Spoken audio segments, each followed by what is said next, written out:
نبتدي قواعد الاشتقاق اللي احنا كنا اتعلمناها زمان في ثانوي. بداية، قيمة مشتقة أولى قلناها إيه؟ قلناها زي ما اتفقنا المرة اللي فاتت لو فاكر. احنا قلنا المشتقة أصلا، فالمشتقة أولى دي معناها إيه؟ معناها معدل التغير أو الميل. الله ينور عليك، مين المماس. طيب تخيل إن أنا بقول لك أنا عندي دالة، الدالة دي دالة س بتساوي 3. الدالة دي بيانيا شكلها إيه؟ أو نوعها إيه أصلا الدالة؟ دالة خطية، دالة ثابتة قصدي. دالة ثابتة. بالمناسبة الدالة الخطية هي الدالة الثابتة، هي حالة خاصة من الدالة الخطية. لأن أنت الدالة الخطية شكلها كده، دالة س تساوي وليكن مثلا 3 س زائد 7. لو اعتبرنا إن المعامل ده بصفر، ألف ده بصفر، هيبقى دالة س بتساوي صفر س زائد 7 اللي هي 7. طبعا صفر س دي اللي هي اه، إيه؟ الميل بصفر. وإمتى الميل بصفر؟ لو المستقيم بيوازي تمام. محور إيه؟ السينات. الله ينور عليك، اللي احنا بنسميه مستقيم أفقي. طيب جميل، أنا عندي المستقيم هنا بيقطع الصادات عند 3 وبيوازي محور ايه؟ السينات. احنا بنقول ان المستقيم دوت ميله صفر. ميله يعني المشتقة الأولى، يبقى في الحالة ديت أقول له ده شرطة س بتساوي صفر. طيب عندي دالة تانية، دالة خطية بقى ليها أس، دالة س بتساوي ممكن تبقى خطية أو دالة كثيرة حدود. نبتدي بكثيرات الحدود عامة. لو عندي 5 س أس 7، في الحالة ديت المشتقة الأولى هتكون إيه للدالة ديت؟ آه 30 س أس 6. هي 5 في 7 بكام؟ 5 في 7 ب 35. 35 س أس 6. خد بالك، يبقى أنا لو كان عندي، لو عندي مثلا صاد بتساوي ألف س أس ن، يبقى في الحالة ديت المشتقة د صاد على د س بتساوي إيه؟ ألف نون في س أس ن أس 1. ن في ألف س أس ن ناقص واحد. يعني لو واخد بالك كده إن الدرجة بتاعتنا بتقل واحد، صح؟ الدرجة اه، تقل واحد عن الدالة. طيب معنى كده انت طبعا عارف الدالة التكعيبية شكلها ايه؟ الدالة الإيه؟ تكعيبية، دالة من الدرجة الثالثة. اه. طيب لو عندي دالة من الدرجة الثالثة يبقى المشتقة بتاعتها شكلها ايه؟ 3 س أس 2. حلو جدا. يعني لو عندي دالة من الدرجة الثالثة يبقى شكل المشتقة بتاعتها دي كده صاد بتساوي س تكعيب زائد واحد. هيبقى المشتقة بتاعتها، اختار كده مثلا في الدوال اللي جاية دي مين اللي ممكن تكون المشتقة بتاعتها. عندنا الدالة اللي قدامنا دي س تكعيب زائد واحد، فممكن تبقى اللي في نعتبر النص. إن اللي في النص دي بقى اه، علشان المشتقة بتاعت الدالة دي المفروض هتبقى 3 س أس 2. دالة تربيعية، فأولا مش هينفع أول واحدة. معنى كده ان طبعا مشتقة الواحد هتبقى بصفر، ملهاش آه. الميل بتاعه بصفر كدالة ثابتة يعني. س تكعيب هتبقى 3 س تربيع. طيب طبعا اول واحدة دي دالة خطية، مش دعوة بيها. اللي في النص قصدك على ديت. اه، بس أعتقد طالما مشتقة الواحد بصفر فمش هتبقى هي دي، تبقى اللي على الشمال. بالظبط. يبقى ديت برضو لا، لان ايه، طلعت لحد الواحد فوق مالهاش دعوة بيها. يبقى هي الدالة ديت اللي هي صاد شرطة اللي هي بتساوي 3 س تربيع. يبقى انا كده المشتقه بتاعتي بتقل واحد. لو انت عندك داله تكعيبيه تبقى المشتقه بتاعتها داله ايه؟ تربيعيه. لو قلنا 3 س تربيع في س اس 5 زائد 4، يبقى في الحاله ديت لو حبيت اجيب مشتقه، المشتقه الاولى هتساوي ايه؟ نوعها ايه اصلا؟ يعني انا عندي بشتق كل داله ليها قانون.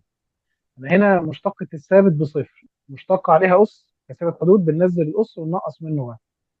طيب هنا عندي ضرب دالتين. هنا بتبقى بتبقى مشتقة الأولى في الثانية زائد مشتقة الثانية في الأولى. الله ينور عليك. مشتقه الاولى في الثانيه زائد مشتقه الثانيه في الاولى، اللي هي مشتقه الاولى مشتقة هتبقى 6 س. 6 س، في الثانيه زي ما هي، زائد مشتقه الثانيه زائد 5 س.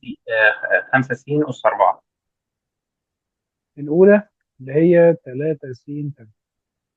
طبعا دي ممكن نظبطها كده بحيث انها تبقى 15 س اس 6، وهنا 6 س تبقى 6 س اس 6 زائد 24 24 س. تمام، يبقى احنا كده ايه؟ طبعا عندي 6 س اس 6 و15 س اس 6، يبقى 1. 21 س. ايوه، زائد 24 س. 3 س زائد 7 على 2 س زائد 5. يبقى في الحاله ديت المشتقه ايه القاعده بتاعتها؟ مشتقة البسط في المقام زائد مشتقة المقام في البسط على المقام تربيع. حلو جدا. ولكن هنقول حاجه، عندك مشتقه البسط في المقام ناقص مشتقه المقام في البسط. افتكر كده ان تمام. عمليه الضرب شبه الجمع، او عكستها كده شويه، عملت كده دوران ولا. والقسمه ده شبه الطرح، فما تنساهاش بقى. تمام. يبقى مشتقة تمام. الضرب دالتين، مشتقة الأولى في الثانية زائد مشتقة الثانية في اسمه مشتقة البسط في المقام ناقص. ناقص مشتقة المقام في البسط على مربع الميل ناقص. تمام. ماشي. طيب يبقى أنا هنا في الحالة ديت لما أحب أجيب المشتقة، يبقى د ص على د س بتساوي إيه في الحالة دي؟ مشتقة البسط هتبقى 2 س. لا، هتبقى 3 على الاثنين. يبقى س 3. أس 2. س أس نص. هنعمل إيه طيب؟ يعني نقول مشتقة البسط، البسط لوحده مشتقته بكام؟ ب3. في المقام اللي هو 2 س زائد 5 ناقص مشتقة المقام اللي هو ب2 في البسط اللي هو 3 س زائد 7 على مربع المقام. مربع المقام يعني 2 س زائد 5 لكل تربيع. تمام. تمام. بالمناسبة في طريقة حلوة قوي لو تشتق اسم الدالتين والاثنين درجة أولى. أسهل طريقة خالص إن أنت تاخد المعامل ده والمعامل ده، المعامل اللي فوق في اللي تحت والمعامل اللي تحت في اللي فوق. يبقى 3 في اللي تحت ناقص 2 في اللي فوق على مربع اللي تحت. في حالة إن أنت عندك كثيرة حدود بس عليها أس، زي ديت مثلا، لو قلنا دالة س تساوي 2 س زائد 3 الكل أس 6، يبقى في الحالة دي المشتقة الأولى ده الشرطة س هتساوي إيه؟ يعني أنا أول حاجة خالص نتفقها مع بعض إن إحنا لما بيكون عندنا المنظر ده كده، أول حاجة كأنك بتشتغل عادي خالص، كأنك عندك س أس 6. فأنت المفروض هتعمل إيه؟ تقول لي نزل الأس ونقص من واحد، صح؟ تمام. صح. هنعمل نفس القصة. يبقى أنا أول حاجة خالص هنزل الأس ونقص منه واحد اللي هو 2 س زائد 3 أس 5، واشتق ما داخل القوس. مشتقة اللي جوه القوس هتبقى كام؟ تبقى 2. 2. يبقى انا بنشتقه على كم مرحله؟ 3 مراحل. على. اول حاجه تمام. اول حاجه بعمل ايه؟ بتعامل مع الأس. بنزل الاس. تاني حاجه أكتب بقية القوس أس، الأس ناقص ونقص واحد. من الاس واحد. اه، نقص من الاس اه. واحد. بعد كده اعمل ايه في اللي جوه القوس؟ أشتق اللي جوه. اشتق اللي جوه القوس. بالظبط كده. طب لو عندي صاد عباره عن س في 2 س تربيع زائد 3 الكل اس 5، في الحاله دي هنشتق ازاي؟ ايه النوع اللي عندي اصلا؟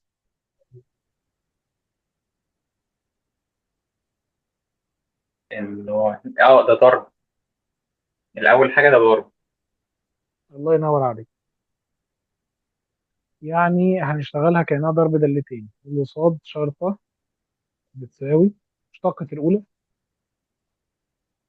واحد. واحد في الثانية تتكتب زي ما هي،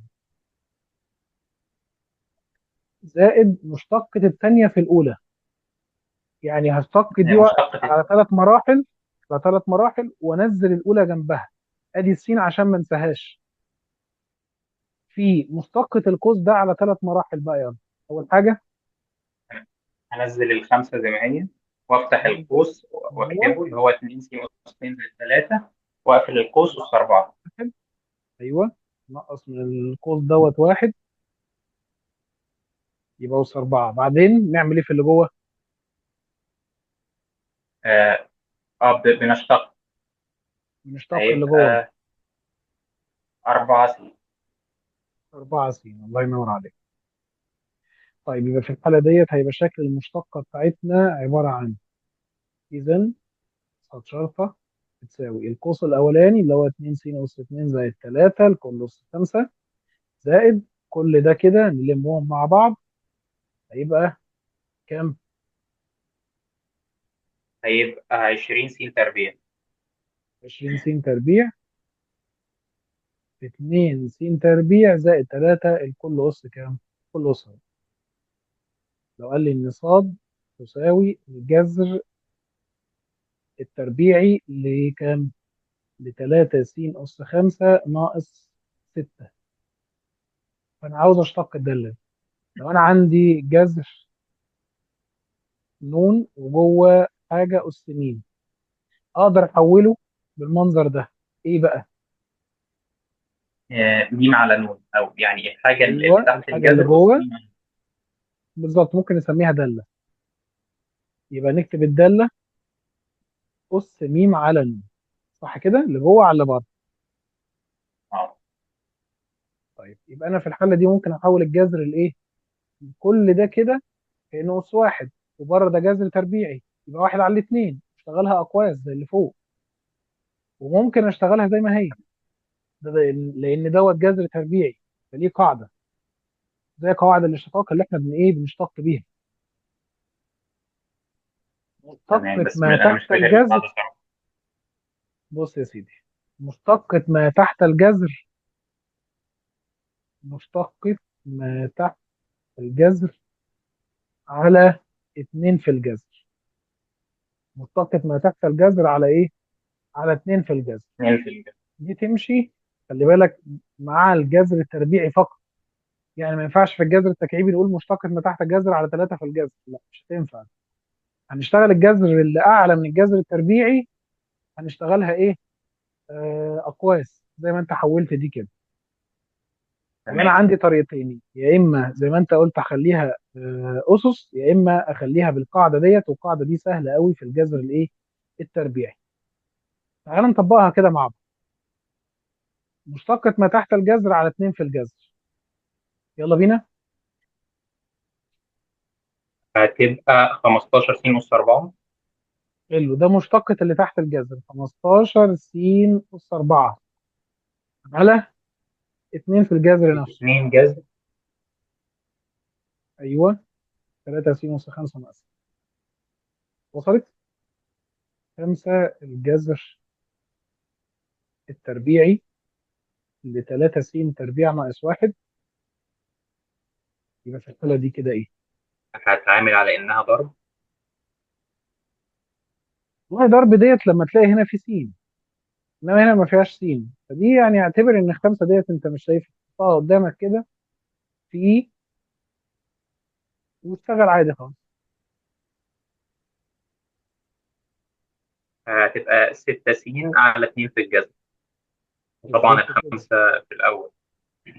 ايوه.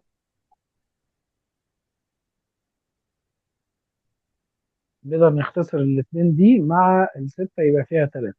أصبح كده بقى معايا كام؟ 15 س على الجذر. ورا الجذر. بالظبط كده. طيب الأعلى من الجذر التربيعي اللي هو ص بتساوي الجذر التكعيبي ل 2 س أس 2 زائد 3. هشتق دي ازاي بقى؟ اللي جوه الجذر هخليه آه، أس 1/3. بالظبط كده. هضطر ان انا اشتغلها بالقاعده الجميله دي، اللي هي اللي جوه على اللي بره. فهحول كل ده كده طبعا كانه اس كام؟ اس واحد. اه. فبالتالي اروح قايل له 1/3. فيبقى اول حاجه نظبط شكل الداله في البدايه. فيبقى ص تساوي 2 س تربيع زائد 3 الكل اس تل. الكل اس تل. بعدين نشتق عادي خالص على كم مرحله؟ 3 مراحل. 3 مراحل بالظبط كده. يلا بينا. يبقى في الحاله دي د ص بدل س تساوي تساوي تلت في القوس، تل. أس -2/3. طبعا احنا لما بننقص واحد، اسهل طريقه عشان امسك التلت ده انقص منه واحد، اسهل طريقه ان انت تطرح اللي فوق ناقص اللي تحت. ايا ما كان بقى، عندك 5/4، 3/4، 1/3، اي حاجه، تطرح اللي فوق ناقص اللي تحت. يبقى 1 - 3 كام؟ -2. 2. تمام. يبقى -2/3 زي ما انت قلت. -2/3. بعدين الخطوه الثالثه. الخطوة الثالثة مشتقة اللي جوه القوس هتبقى 4 س. 4 س بالظبط كده. يبقى بقى معايا في الاخر 4/3 س في 2 س تربيع زائد 3 الكل أس -2/3. ممكن طبعا تحولها شكل تاني بقى اللي هو إيه؟ 4 س دي زي ما هي، التلاتة زي ما هي، اللي عليه أس سالب ده طبعا هينزل في المقام. 2 س تربيع هتبقى زائد 3. أيوه. تبقى آه، إيه بقى؟ تبقى بقى أس 2. القوس ده كله أس 2. جذر إيه؟ لأن أي كسر معناها جذر. يبقى اللي جوه على اللي بره. اه صح. متفقين؟ يبقى ده اللي جوه 2 واللي بره 3. جذر تكعيبي. تمام. يبقى دي 3 في الجذر التكعيبي للكلام ده. يبقى ممكن الاقيها كده وممكن الاقيها كده، بس يفضل تسيبها قوس زي ما هي فوق، الا في بعض الاحوال هتحتاج ان انت تحول. 1/3 س تربيع ناقص 5. في الحالة ديت هنشتغلها ازاي؟ هخلي اللي تحت القوس ده أس -1. اللي هنخلي تحت اللي تحت الجذر قصدي أس القوس. -1. اه بالظبط كده. يبقى اول حاجة برضه هظبط شكل الدالة. فهتبقى شكل الدالة ص بتساوي 3 س تربيع ناقص 5. هطلعها فوق بس بأس سالب، يبقى -1 بالظبط كده. وبعد كده لما نشتق، شكل المشتقة ايه بقى؟ 3 خطوات. هضرب في -1، هضرب القوس ده في -1. دي أول حاجة. واحد. نزل الأس. بعدين بعد كده القوس هيبقى أس -2. نقص منه واحد يبقى -2. والمشتقة اللي جوه القوس 6 س. يبقى فيه 6 س. بقى معايا -6 س في 3 س تربيع ناقص 5 الكل أس -2. بالمناسبة لو عندك ص تساوي 1/س، فقدها ايه على طول؟ صح تمام. كده؟ مش انت هتخليها صح. س أس -1، تبقى سالب س أس سالب 2، اللي هي سالب 1 على س أس ثالث. 2.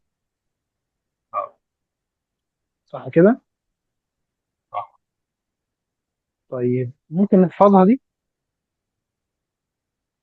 نحفظ تمام. الدالة دي بالأخص. لو عندك 1 على س يبقى سالب 1 على س تربيع.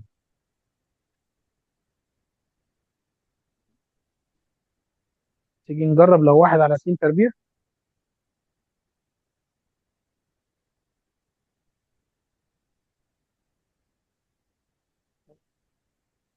إيه رأيك؟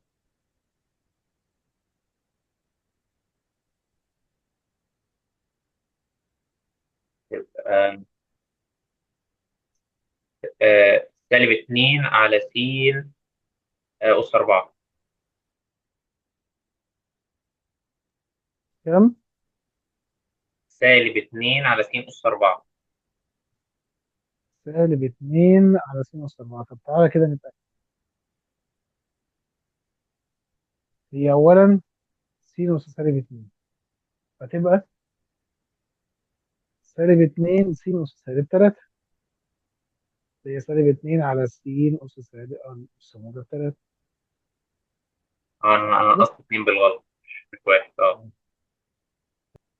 كان في قاعدة، لو أنا مثلا معايا عين دالة في س، أو دالة في صاد، وصاد دالة في س، وعاوز دال عين على دال س، مطلوب دال عين على دال س. نعملها ازاي دي بقى؟ دي اسمها قاعدة السلسلة.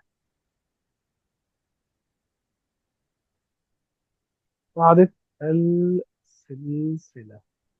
طب قاعدة السلسلة دي شكلها ايه؟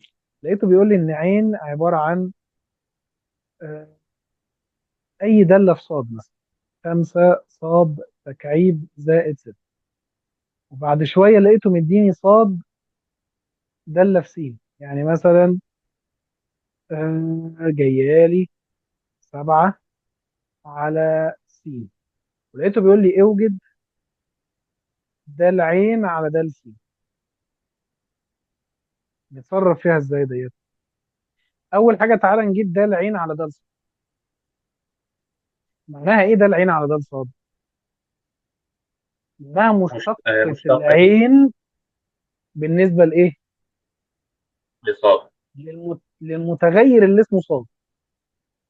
يبقى انا بجيب تمام. ميل مماس الداله اللي اسمها عين، اللي هي داله في ايه؟ في صاد.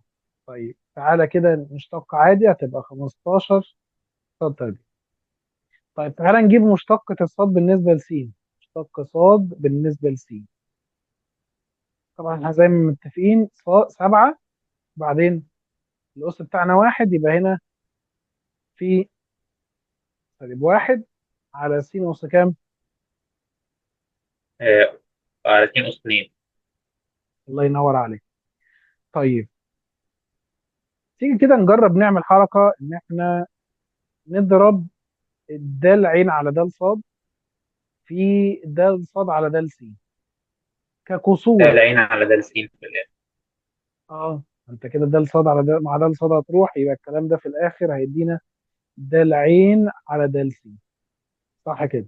يبقى هاجي اقول له كده اذا بضرب الجزئين دول، يبقى مبدئيا كده انا همسك ده العين على ده الصاد، المشتقه دي اضربها في المشتقه الثانيه اللي هي ده الصاد على ده الصاد. فايه اللي هيحصل؟ هتلاقي طبعا ده الصاد مع ده الصاد راحت، يبقى ده العين فده س تساوي 15 صاد تربيع في الجزء ده كله، اللي هو سالب 7 على س تربيع. طيب يبقى معنى كده ان الكلام هيبقى شكله سالب 7 في 15، اللي هو سالب 70 و35 105. سالب 105 صاد تربيع على س تربيع. كده انا خلصت ولا ناقص حاجه؟ لا، هعوض بقى عن الصاد بسين، اللي هي ليه 7 بقى؟ على طب ليه؟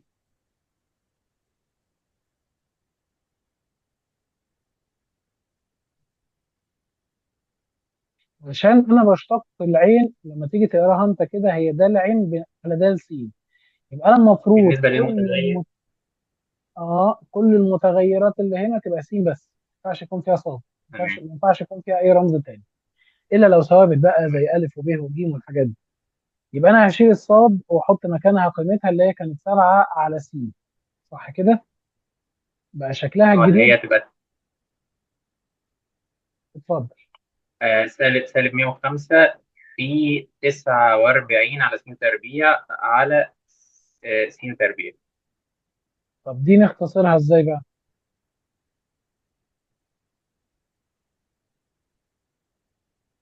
هتبقى سالب 105 في 49. س تربيع دي،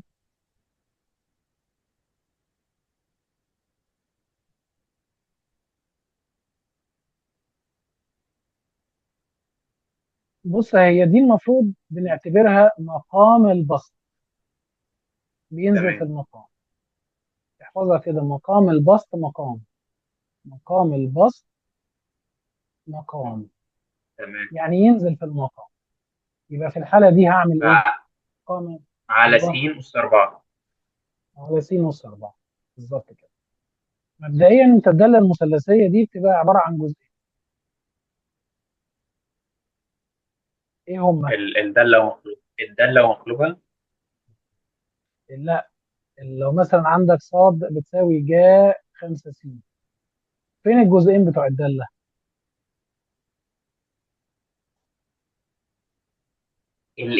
الجاء. الجاء الزاوية نفسها والحاجة أو يعني الخمسة س كجزء، والجاء 5 س جزء تاني. حلو قوي. يعني الجا نفسها والخمسة س، خلينا نفصصها كده اه. حتة حتة. يبقى النسبة المثلثية والزاوية، يبقى انت عندك كام جزء؟ اتنين. جزئين بالظبط كده. طيب الجزئين بتوعنا دولت هنشتقهم على مرحلتين برضه. اول حاجة بنشتق الزاوية، مبدئيا رقم واحد نشتق الزاوية، نشتق الزاوية. رقم اتنين نشتق النسبة المثلثية.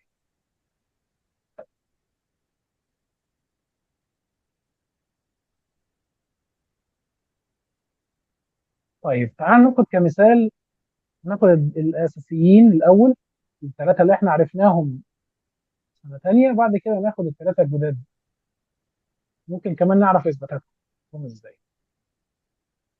يعني الدالة وده المشتق. بيقول لك إن صاد تساوي جا س، فيبقى المشتقة بتاعتها كانت جاتا س. جاتا س. طبعا أنت ما نسيتش إن احنا اشتقينا السين دي، كانت مشتقتها بواحد، الواحد اتحط قبل اه. الجاتا مش فارق حاجة. طيب تمام. مشتقة الجتا، بسالب جا س. حلو قوي، مشتقة الجتا بسالب جا س. خلي بالك إن اللي فيها ت دايما معاها سالب، افتكر القاعدة دي تفرق معاك جدا. تمام. اللي فيها ت دايما فيها إيه؟ فيها سالب، معاها مشتقة سالب. بتاعتها فيها سالب، بالظبط كده. طيب الظا كانت، مش فاكرها صراحة. كانت قا تربيع بنفس الزاوية، يبقى الظا كانت تمام. قا تربيع. اه، اشتقت تربيع. الجا جتا، اشتقت الجتا سالب جا، اشتقت الظا قا تربيع.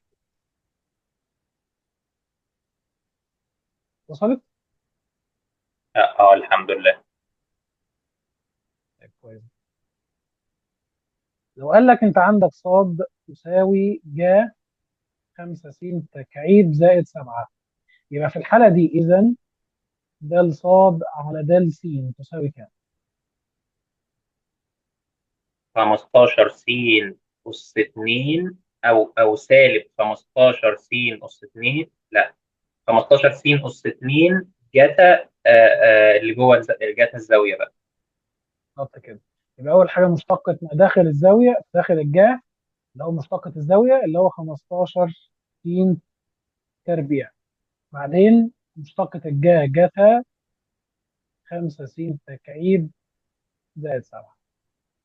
وصلت؟ اه الحمد لله. زاوية أول. الحمد لله.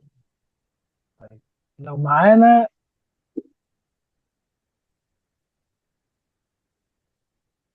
لو قال لك صاد تساوي ق س، مشتقتها ايه بقى؟ احنا مش حافظينها لسه، ما خدناهاش، تمام. ولكن في ارجع قاعدة. القاء مقلوب الجتا، القاء مقلوب الجتا اه. حلو. تعالى فاجيب نتصرف مقلوب انا وانت. الجتا واشتقها. جدع. مقلوب القاء واحد على جتا. طب تعالى واحد نشتقها على على جتا خارج يعني اسم جتا. الدالتين. تمام. لا لا، خليها، بلاش تخليها ايه، بلاش تخليها أس سالب، لان خلي بالك احنا هنقابل حاجات كتير انت ممكن تحولها لشكل ما يفيدكش في حاجه، بس المطلوب تمام. ايه؟ ان انت تحولها لشكل ينفعك في اللي جاي. طب الواحد على جاتا دي خارج اسم الدالتين، تعالى نشتقها زي ما هي كده، مشتقة البسط في المقام ناقص مشتقة المقام في البسط على مربع المقام. يبقى تمام. المشتقة في الحالة دي ايه بقى؟ مشتقة البسط مشتقة البسط صفر. في المقام هيبقى بصفر. ال- المقام يبقى سالب. تمام يبقى لا لا لا، مشتقة البسط في المقام يعني الصفر في الجتا. بصفر. صفر خلاص اه راح. ناقص مشتقة سالب المقام جا، سالب اللي هي جا. سالب جا س. حلو قوي.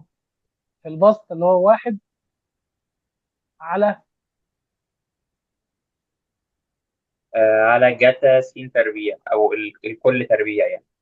مربع المقام، صح كده. والجتا تربيع دي طبعا اللي هي جتا في جتا، صح. اه طيب احنا السوالب طبعا شكرا كده عملوا المهمة بتاعتهم. نقول له ايه بقى كده في الحالة هتبقى دي؟ ايوه. ظا س ق س. حلو قوي. طبعا الواحد على جتا بقا، والجا على جتا بظا، يبقى قاظا. يبقى مشتقة القا بقاظا.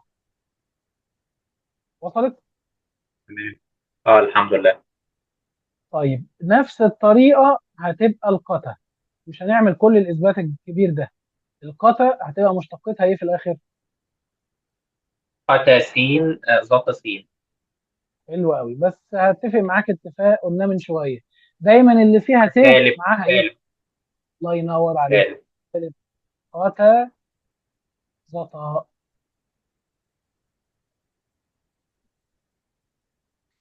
طيب بالنسبة للزتا بقى، لو حبيت اشتق الزتا شبه اختها برضه.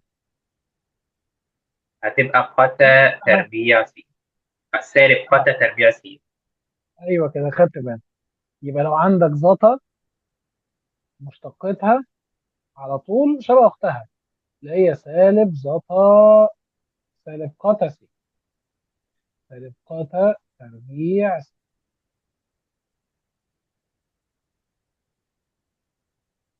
تمام هجيب مشتقة كل واحدة لوحدها الأول. تمام اتفضل. السين على 3 المشتقة بتاعتها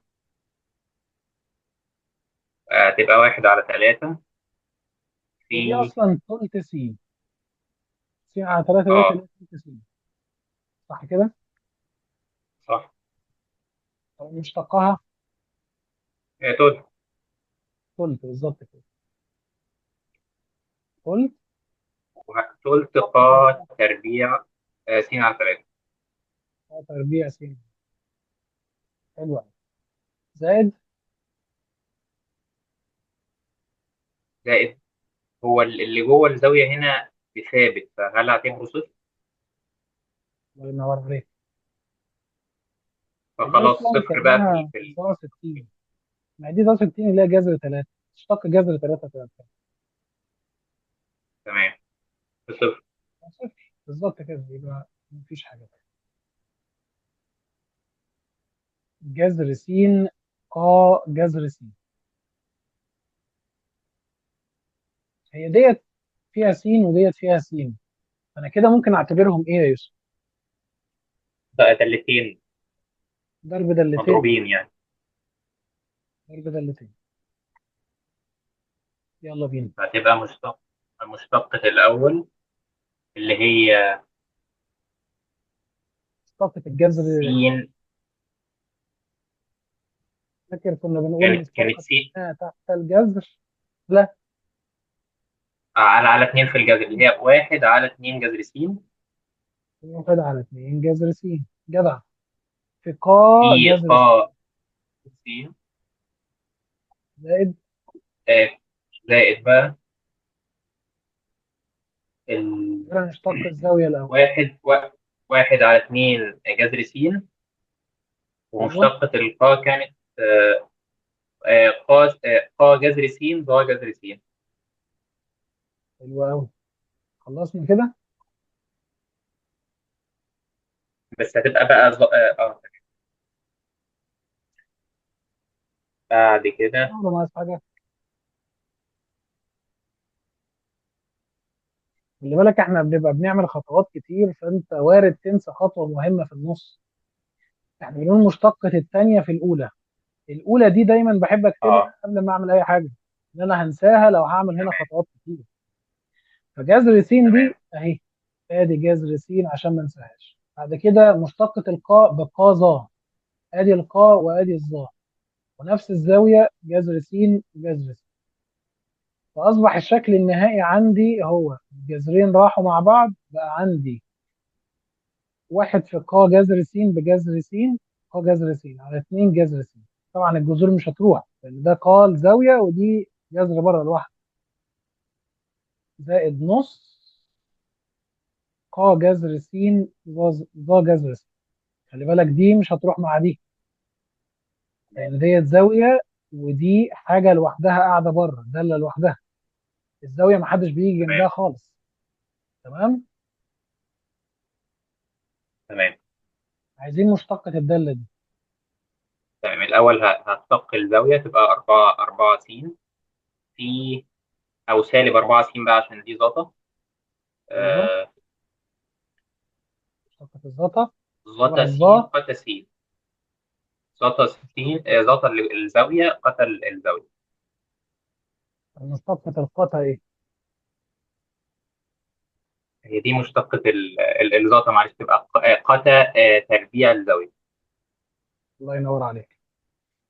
مشتقه الزتا بقتا تربيع نفس الزا. خلي بالك انت عندك قتا وعندك زتا. القتا بقتا زتا. الزتا قتا تربيع سالب قتا تربيع. طبعا القا قاظا، وهنا طبعا في سالب. يبقى سالب قطا زتا وهنا سالب قطا تربيع والقاظا. تمام كده. ما تمام تنساش دول. قال لك انا عاوز المشتقه الاولى هنا للداله ديت. س تربيع جت س زتا س.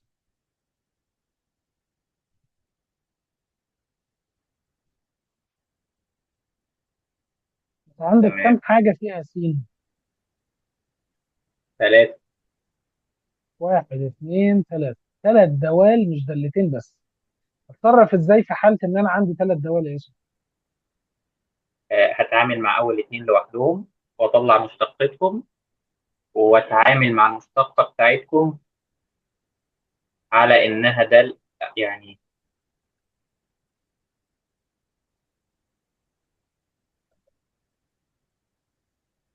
كده دي صح؟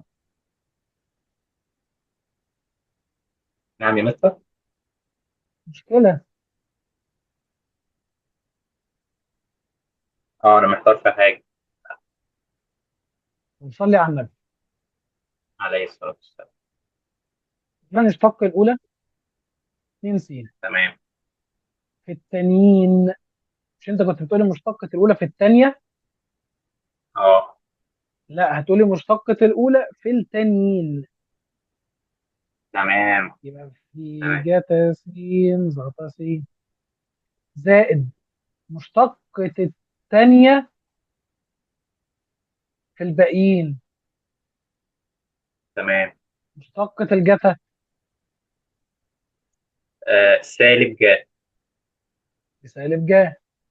ادي سالب جا، وادي السين تربيع زتا س زائد مشتقة التالتة في الأولانيين. يلا بينا. مشتقة الزتا، الزتا كان سالب قتا تربيع الزاوية. وهنزل الباقيين يبقى سالب س تربيع جتا س، وهنا قتا تربيع س. صح كده؟ صح. دي هتتعمل على 3 مراحل، بس تاخد بالك طبعا ان لو كان في اختصار ولا حاجة يبقى اعمله. يعني عندك هنا الموجب والسالب، ده اساسي. عندي الجا والزتا، هل فيهم اختصار؟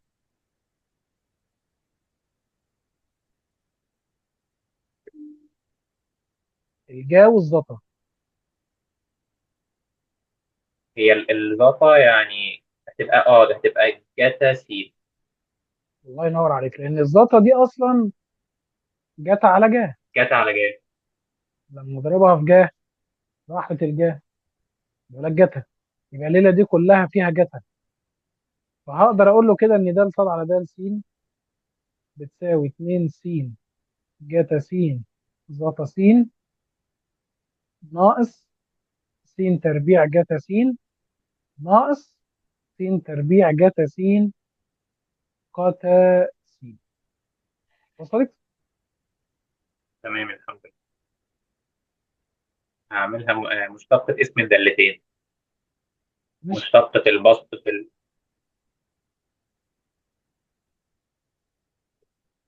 هتبقى مشتقة البسط في المقام ناقص مشتقة المقام في البسط على المقام تربيع. مربع المقام. فهتبقى تمام. اتفضل.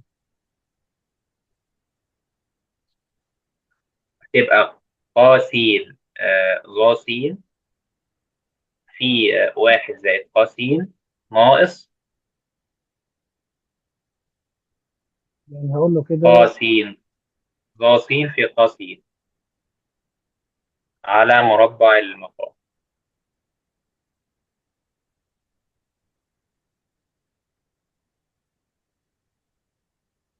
طاقة القاف ق ظا في 1 زائد ظا زائد ق اللي تحت ناقص مشتقة المقام اللي هو ق ظا برضو، ق ظا في البسط اللي هو ق على مربع المقام. مربع المقام اللي هو 1 زائد ق كل تربيع. طيب أنا هل عندي اختصارات؟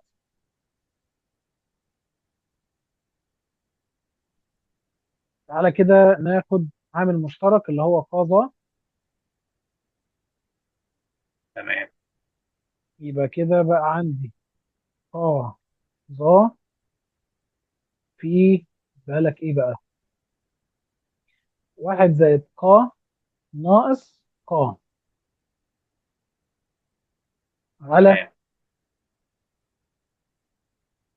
1 زائد ق س تربيع. 1 زائد ق س الكل تربيع. طبعا يعني كأنها قصر. ق س بالظبط كده، كأنها فوق ق ظا بس كده. بص صلي على النبي. عليه السلام. لو انت بلت جا تربيع جتا تربيع ق تربيع زتا تربيع، اي حاجه تربيع دي بنعتبرها قوس وعليه تربيع ونشتغل اللي جوه ده. يبقى انا المفروض تمام. هظبط الداله دي اقول له ايه؟ اقول له ان صاد دي اصلا عباره عن صاد دي بتساوي قتا 1 زائد 3 س تربيع الكل أس 2. بعد كده اتعامل معاها على إنها أقواس، تعامل معاملة الأقواس. تعامل معاملة الأقواس. يلا بينا. يبقى نشتق الت اول هتبقى حاجه. 2. 2 نزل الأس، اشتق نقص من واحد، نقص من الأس واحد تبقى قتا واحد زائد 3 س تربيع. بعدين تعالى نشتق اللي جوه اللي تحت الأس ده بقى، اللي هو إيه؟ القتا. اشتقت القتا بإيه؟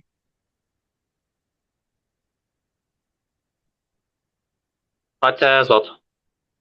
حلو. قتا زتا. يبقى أنا المفروض هقول له الكلام ده فيه قتا واحد زائد 3 س تربيع في زتا برضو واحد زائد 3 س تربيع. مشتقة الزاوية بقى اللي هي 6 س. بالظبط كده.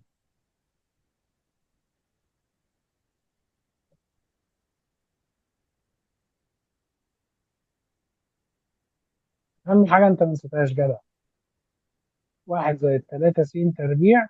الكلام ده كله في مشتقة الزاوية اللي هي 6. أصبح بقى معايا إيه دلوقتي؟ 2 في 6 ب 12 س قطة متكررة مرتين، يبقى قطة تربيع واحد زائد 3 س تربيع في زتا واحد زائد 3 س. وصلت؟ اه الحمد لله. طيب بيقول لي صاد بتساوي واحد زائد زتا س الكل تربيع. تصرف إزاي في الحالة دي؟ نفس الفكرة بتاعت اللي فوق، هشتق القوس الأول هتبقى 2 في 1 زائد زتا س، وبعد كده اشتق اللي جوه القوس اللي هو زتا س قتا س. طاقة الزتا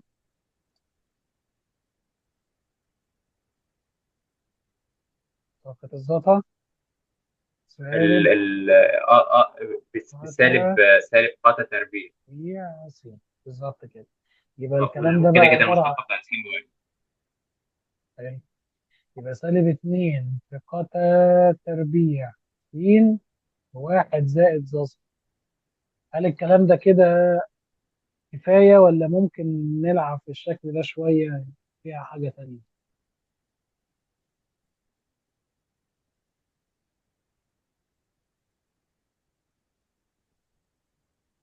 طب افرض ان انت ما لقيتش المنظر دوت في الاختيارات، ايه اللي هيحصل؟ أنا بحاول أفكر فيها كده. مم.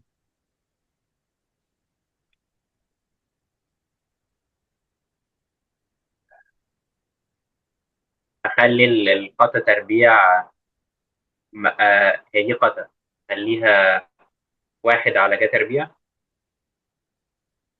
ممكن.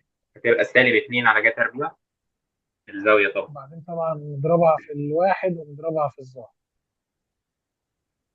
طيب نخليها كده زي ما هي مع الواحد، يبقى سالب 2 قتا تربيع س. ولما اضرب سالب 2 في الظهر تبقى سالب 2. وطبعا القتا بقى نيجي نشقهم هنا. القتا بواحد على جا تربيع والظا جا على جا. واحدة من دي هتروح مع واحدة من دي، فيبقى واحد على جا جت. يبقى كده سالب 2 على جا جت. وجا جتها أصلا اللي هي مين؟ لما أجي أشقلبها ممكن أشتغلها شكلين، ممكن ألاقيها شكلين. سالب 2 قتا تربيع س ناقص الجا جتا دي اللي هي نص جا 2 س. لو فاكر الحتة تمام. دي في المراجعة، نص جا 2 س. صح كده؟ هي او ممكن بدل ما افكها بقانون ضعف الزاويه، لا ممكن اخليها ليها طريقه تانية. ممكن اخليها أخل بما انها في المقام يعني، يبقى الاثنين موجوده والجا تطلع لفوق بقتا والجا تطلع فوق بايه؟ بقا. بقاء. يبقى ده شكلها التاني. يبقى ده شكلها الاولاني وده شكلها التاني. يبقى الاجابه دي او دي. لو قلنا ان صاد بتساوي جا قا 2 س. فإن صاد شرطة صفر تساوي كام؟ اتفضل يا يوسف. هجيب المشتقة بتاعت صاد الأول، أيوه. اللي هي مشتق الضرب دالتين، فهتبقى ضرب دالتين لأن الاتنين آه، فيهم سين. بالظبط كده. آه، جتا س في جتا. قا 2 س أيوه. زائد اشتق مشتقة الزاوية. القاء قا 2 س ضاد 2 س في جا س. الزاوية اشتق الزاوية الأول، أهم حاجة اشتق الزاوية الأول. سهل. تمام تمام، هتبقى احنا بنحط اتنين. اتنين واللي بره زي ما هي، ومشتقة القاف قا ظا 2 س زي ما هي. قال لك الكلام دوت أنا عاوزه عند السين بتساوي صفر. معناها كده صاد شرطة صفر، معناها إن أنا عاوز المشتقة الأولى عند السين بصفر. فبنكتبها بالمنظر ده، د صاد على د س هنا عند السين بتساوي صفر دوت معناها. فنعوض عن كل س قصادنا بصفر بصفر بصفر بصفر. تمام. جت الصفر بكام؟ بواحد. قا الصفر واحد برضه لأنها مقلوب الجتا، زائد تمام. جا صفر بصفر. فخلاص صفر في أي حاجة بصفر، يبقى الكلام ده في الآخر يساوي واحد. جتا تربيع س ناقص جا تربيع س وإيه تاني؟ اتنين جتا اتنين تربيع س جتا ناقص واحد تربيع ناقص واحد. أيوه. ناقص واحد. واحد ناقص اتنين جا تربيع س. بالظبط كده. يبقى أنا أصلا كل ده أنا شايفه حاجة واحدة. أول حاجة الاتنين جاتا تربيع س ناقص واحد تساوي جاتا 2 س. يبقى كأنه بيقول لي المطلوب د على د س جاتا 2 س. والمنظر ده كأنه بيقول لك اشتق لي ده بالنسبة لس. يعني ده منظر تاني لكتاب تمام. ان انا عاوز المشتقة يعني. اشتق لي جاتا 2 س هتبقى هتبقى سالب اتنين جا اتنين س. ب 2 جاتا 2 س. بالظبط كده. الله ينور عليك. تمام. واحد زائد ذا تربيع س دي كانت تقريبا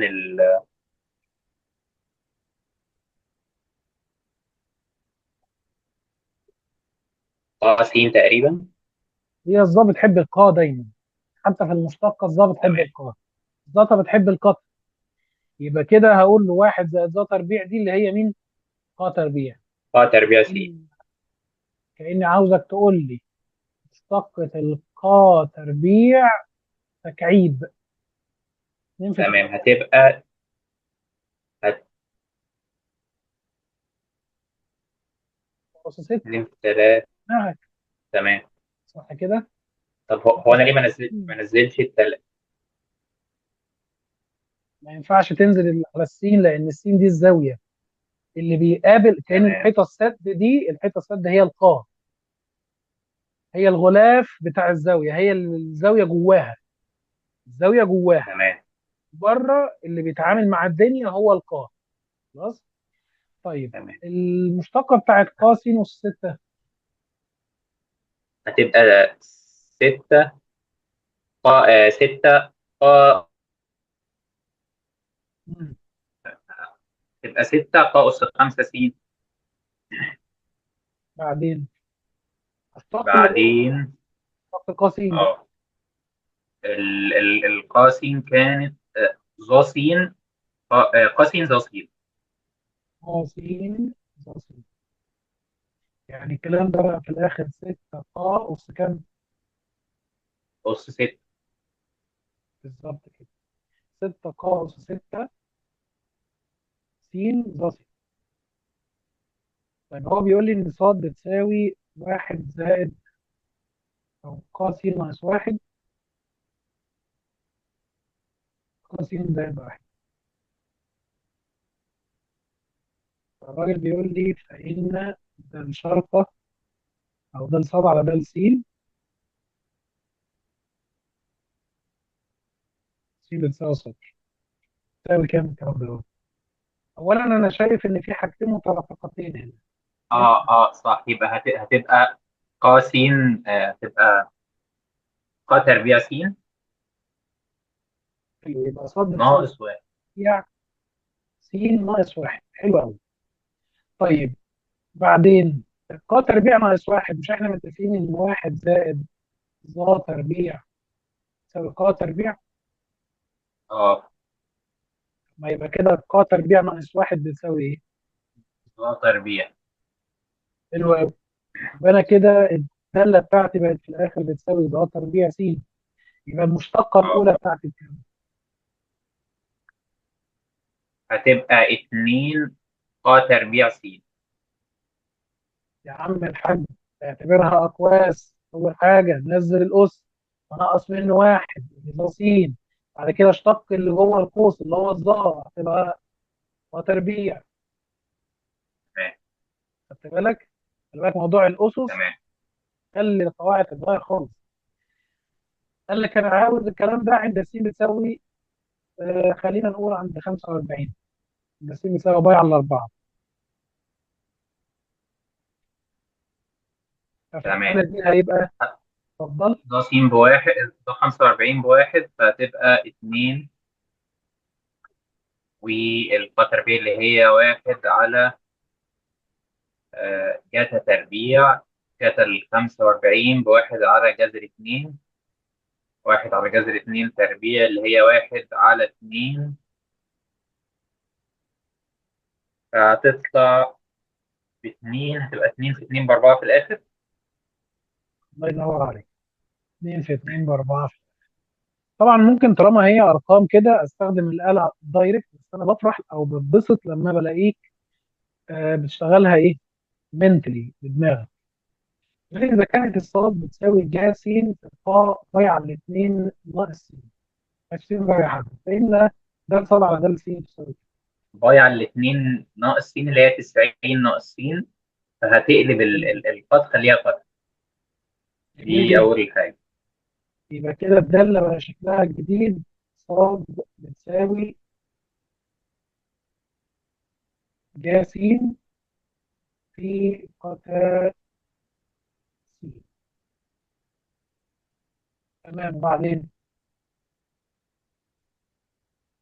هو قطع س اللي هي واحد على جا س صح؟ قتا اللي هي واحد على جا س. فجا س على جا س بواحد، جا س ومشتقة الواحد المفروض بصفر. يعني الدالة دي كده كلها بواحد. إذا ده صار على اه ده س. بصفر. واحد زائد ص س زائد ق س اللي هي القا س صح؟ هي تربيع. تمام. يبقى لا هعملها بقى هي تربيع. ضرب دالتين، ضغط ضرب دالتين. ممكن. ممكن أظبطها الأول عندي. ممكن أوزع الزفر واحد في ضغط بضغطة زائد زفر بظا واحد. بواحد. طيب مشتقة الزفر قد سالب قتا تربيع س. زائد قطع تربيع س. طيب بيقول لي إذا كانت الصاد بتساوي ق تربيع 2 س، فإن 2 صاد على صاد شرط بتساوي كام؟ طبعا معتبرين ديت إن هي ق 2 س الكل تربيع. فأول حاجة نزل الأس ونقص منه واحد. بعد كده اشتق الزاوية 2. بعد كده اشتق القاء ق ص. أصبح معايا دلوقتي 4 ق تربيع 2 س ظ 2 س. طب هو عاوز إيه؟ أقول له إذا 2 ص على ص شرط. هو عاوز 2 ص على ص شرط. فادي 2 صاد 2 صاد يعني 2 ق تربيع س على صاد شرطة اللي هي 4 تربيع 2 س ظ 2 س. الكلام ده هيساوي ايه في الاخر؟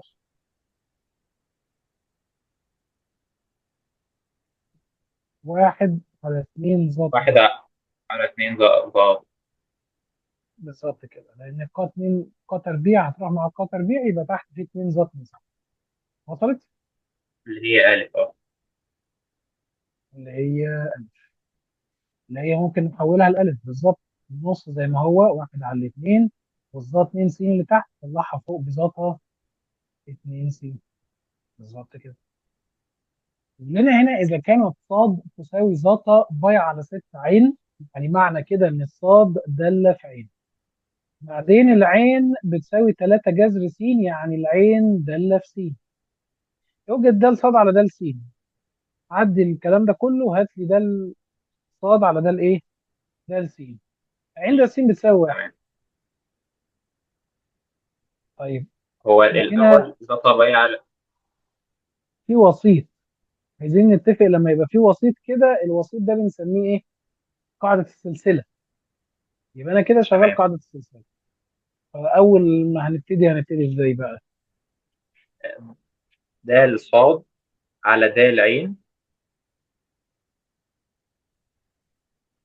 حلو قوي. تساوي. بس هو الأول الزتا باي على 6 كأنها ضرب 30. لا، ما هو في عين، كل دي كده جوه الزاويه، دي اه، كلها جوه تمام. الزاويه. يعني كانها 3 عين، تشتقها ازاي؟ 3 يبقى باي على 6 عين هتبقى باي على 6. وطبعا مشتقة الزتا بسالب، سالب ايه؟ سالب، تمام. مشتقة سالب. الزتا بسالب قاتا تربيع. سالب قاتا تربيع باي على 6 عين، بالمنظر ده كده.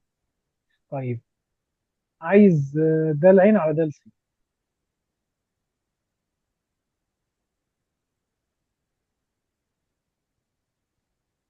ده العين على ده السين. تمام. هتبقى 3 على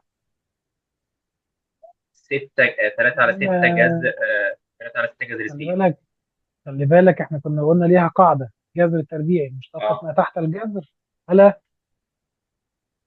2 في الجذر. مشتقة تمام. تربيع تحت الجذر بواحد، 2 في جذر س. كده انا خلصت. فاضل لي بقى اهم خطوة.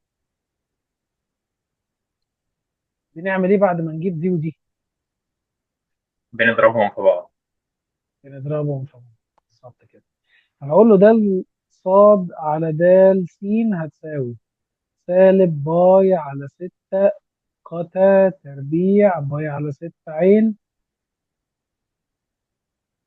ما تيجي بالمرة نغير العين دي ونكتب قيمتها، تمام. اللي هي 3 جذر س. يبقى ادي الاولى اضربها في الثانيه اللي هي ده العين على ده س، اللي هي 3 على 2 جذر س. هتلاقي الموضوع بقى في الاخر، نضرب الرقم ده، الرقم ده يبقى سالب 3 باي. ممكن كمان اختصر على الثلاثة فيها الواحد، على الثلاثة فيها الاثنين، وجوه الزاوية كمان على الثلاثة فيها الاثنين وعلى الثلاثة فيها الواحد. أصبح بقى معايا هنا اتنين وهنا اتنين، يبقى باي على الأربعة جذر س. صح كده؟ بعدين تمام. عندي قتا باي على الاتنين في جذر س. دي كده الخلاصة كلها.